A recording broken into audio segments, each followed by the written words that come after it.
અમરેલી જિલ્લાના સાવરકુંડલા શહેરમાં એક ચાલતા બાઇકમાં શોર્ટ સર્કિટના કારણે અચાનક આગ લાગવાની ઘટના બનવા પામી હતી. તો આ ઘટના સાધના સોસાયટી વિસ્તારમાં બની હતી, જ્યાં બાઇક સળગી ઉઠ્યું હતું. તો સદનસીબે બાઇક ચાલક સમયસર નીચે ઉતરી જતા તેનો આબાદ બચાવ થવા પામ્યો હતો.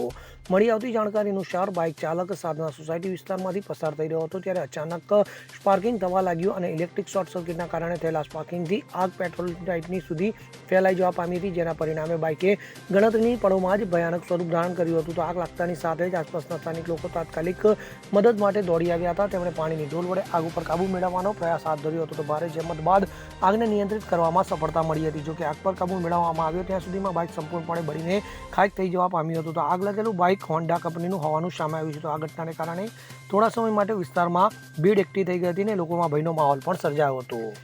મેહુલ ત્રિવેદી સાથે CN24 ન્યૂઝ, અમરેલી. હવે જુઓ દેશ દુનિયાની તમામ ખબરો તમારી આંગળીના ટેરવે. ઉઠાવો મોબાઈલ અને Google Play Store પરથી ડાઉનલોડ કરો અમારી CN24 ન્યૂઝ મોબાઈલ એપ.